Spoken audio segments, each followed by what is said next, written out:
Tiny Trouble in the Backyard by Pops.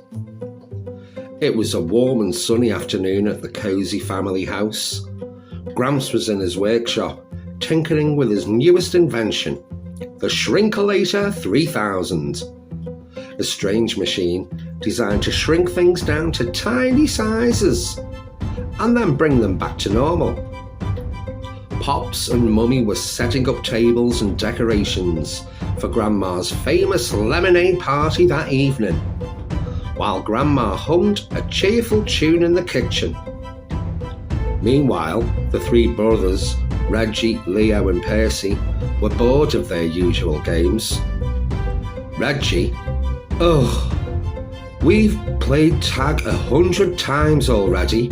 Let's find something new.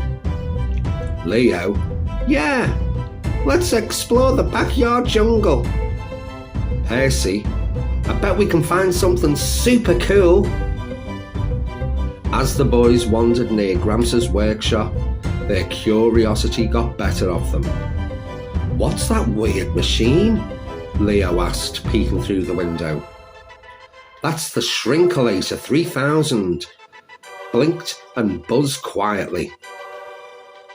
Maybe it'll shrink us so we can have an adventure, Percy whispered excitedly.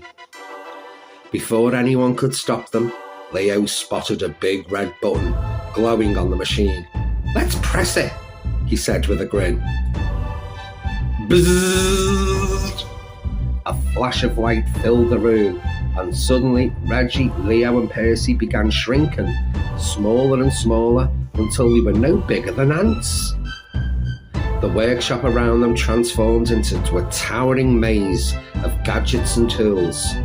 Whoa! We're tiny! Reggie gasped, looking up at the giant screwdriver nearby. At that moment, Gramps turned around. Boys, what have you done? He said, eyes wide. But it was too late. The boys had already run out of the workshop, scrambling into the backyard, which now looked like a wild jungle, filled with towering grass, giant flowers, and strange creatures.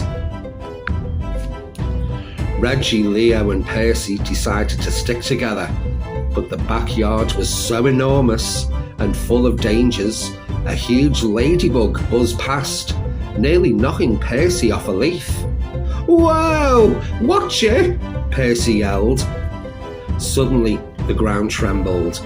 No, it was a sprinkler turning on. Water droplets the size of boulders rained down, and the boys scrambled to find shelter. They dove behind a giant mushroom, which unfortunately started to wobble. Leo slipped and tumbled down a small hill made of soils and twigs. Leo! Reggie shouted, but Leo was gone. Panicked, Reggie and Percy started searching frantically, shouting Leo's name. While searching, Leo found himself face to face with a shiny black ant named Arlo. Arlo was friendly and spoke with a tiny but brave voice. Lost, are you? I can help you get back to your family, Arlo said. Leo explained what happened and Arlo nodded. Follow me, but watch out for the spider webs near the garden shed. Together, Leo and Arlo navigated through the wild backyard jungle. Meanwhile, Reggie and Percy teamed up with a curious praying mantis named Maddie, who promised to help find Leo. Meanwhile, the family searched. Back inside the house, Gramps was frantically working on reversing the shrinking process. I think I can finally bring them back. But I need to find them first, he said, adjusting his glasses. Pops, Mummy and Grandma grabbed flashlights and magnifying glasses. We'll search every blade of grass. We have to, Grandma said with determination. They stepped outside, careful not to trample on anything, and anything was huge at this scale. Leo and Arlo were almost back to the workshop when a giant spider descended from a tree branch, its eyes gleaming in the sunlight. "Hold still," Arlo warned, but the spider's web caught Leo before he could run. Reggie and Percy, guided by Maddie, arrived just in time. Maddie bravely distracted the spider by waving her long legs, while Reggie used a small twig to free Leo from the sticky web. "Thanks, Maddie," Percy said, breathing hard. But their adventure wasn't over. The boys needed to find the Shrinkulator 3000 before it was too late. The family spotted the boys riding on Arlo's back. "There they are!" Mummy exclaimed. Carefully, Gramps activated the Shrinkulator 3000 again.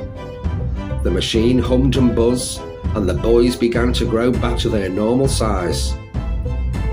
Just as the last rays of sunlight disappeared, Reggie, Leo and Percy stood tall, safe and sound. That night, as the family gathered for Grandma's lemonade party, the boys re-encountered their incredible tiny adventure of giant spiders, friendly ants and brave bugs. Gramps smiled and said, "Maybe next time we'll test the Shrinkulator on vegetables and not my grandsons." Everyone laughed, and the boys agreed that they would be more careful.